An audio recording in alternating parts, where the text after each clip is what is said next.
Bonjour à toutes et à tous, j'espère que vous allez bien. On se retrouve pour le brief du jeudi 29 janvier, il est 8h47. Aujourd'hui, on va parler donc des news économiques, du ratio long and short, du funding, open interest, des liquidations. On regardera ce que font les whales en finissant par l'analyse technique de Bitcoin. Mais avant ça, on va regarder donc ce qui s'est passé hier. On a eu le pump prévu sur Bitcoin et on a atteint la dernière zone de short comme je vous l'ai indiqué hier dans la vidéo.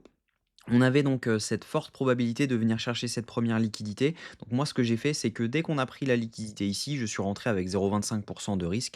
Je l'ai annoncé et derrière, en fait, quand on a eu ce rejet, donc on a pump complètement ici et derrière on a eu ce rejet. Moi, quand on est revenu dans cette zone-ci, j'ai décidé de rouvrir donc 0,75 de risque pour derrière pouvoir tout simplement short, tranquillement. Donc ça m'a moyenné, donc c'était pas exactement ici, je crois que c'était par là, quand on est revenu dans cette zone.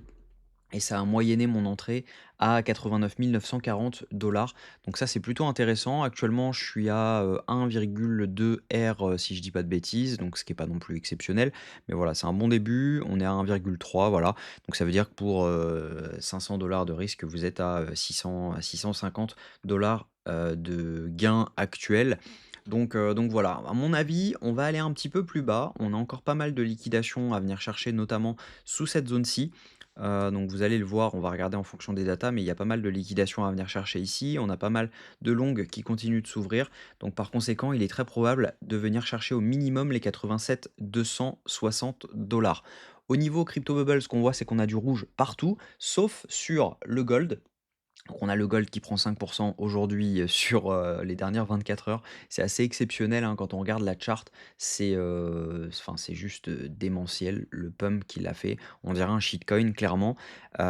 Soit il se prépare quelque chose de très, très, dur à vivre, donc un collapse de pays ou des choses comme ça, soit une guerre, soit, clairement, il y a des choses qu'on ne sait pas, et en tout cas les élites, eux, le savent bien parce que pour faire pump le gold comme ça, en l'espace de 2 semaines, de lui faire prendre 22, vous n'imaginez pas la quantité d'argent qu'il faut injecter pour, faire prendre 22 au gold en 2 semaines. Clairement, c'est stratosphérique. Voilà, on le saura à mon avis à un moment ou à un autre, mais ce sera peut-être trop tard ou autre. Mais en tout cas, voilà, j'espère que, c'est pas pour des, très, très mauvaises nouvelles que, le gold pump comme ça. Au niveau, news économique, hier, on a eu donc, la décision de la Fed sur les taux d'intérêt. On n'a pas eu de changement, donc ça, c'est ce qui était prévu. On a eu ensuite la conférence de presse du FOMC. Donc actuellement, on n'est pas non plus en bonne phase sur les prochaines réunions. Il n'y a pas de baisse prévue actuellement. Aujourd'hui, à 14h30, on aura les inscriptions au chômage hebdomadaire.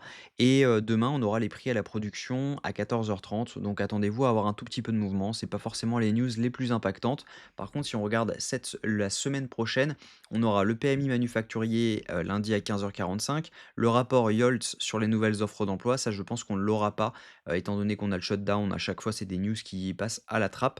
Voilà, sinon on regarde, on aura simplement le taux de chômage la semaine prochaine en news intéressante, donc le vendredi 6 février à 14h30. Au niveau funding open interest, ce qu'on voit donc c'est qu'on a une hausse de l'open interest actuellement, mais on a une indécision totale au niveau des funding, donc ce qui veut dire qu'on a autant de shorts que de longs quasiment qui s'ouvrent. Donc si on regarde ici, on a eu une hausse de l'open interest avec une hausse des funding, ce qui veut dire que ici ce sont majoritairement des longs qui se sont ouverts. Ensuite, on a eu un dump des funding avec un dump de l'open interest. Donc ça, c'est relativement intéressant. Ça veut dire que ce sont des longues qui se sont fermées. Et derrière, ce qu'on voit, c'est que on a un re-up de l'open interest avec les fundings, ce qui veut dire que ici, ce sont majoritairement des longues qui s'ouvrent. Donc, en fait, en globalité, même si jamais on croyait que c'était le foutoir, au final, ça ne l'est pas. On a exclusivement des longues qui sont ouvertes dans cette position-là. Donc ça veut dire que c'est une question de temps avant de venir chercher les zones basses de ces zones. Donc je pense que tout simplement, hein, il faut garder, ce short pour l'instant.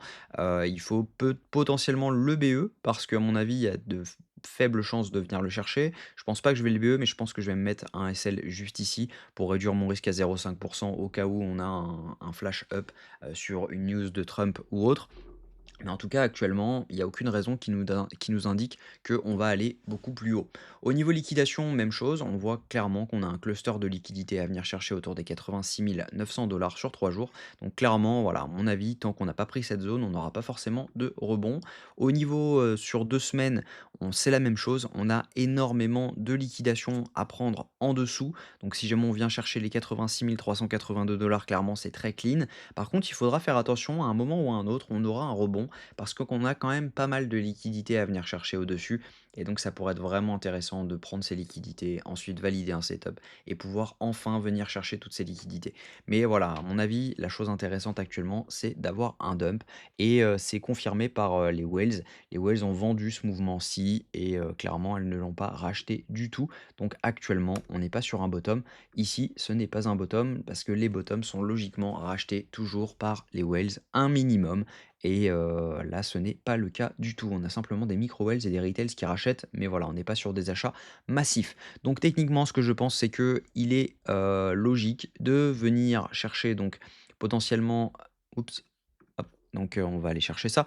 Donc il est, à mon avis, possible de venir chercher les 88 562 $. On va quand même regarder les liquidations sur 24 heures, voire sur 12 heures même. Comme ça, on va regarder où est-ce qu'il y en a. Donc c'est autour des 90 500, donc ouais, non, il y a pas forcément grand-chose à venir chercher. On pourrait simplement venir chercher les 88 800 $ et derrière avoir un rejet.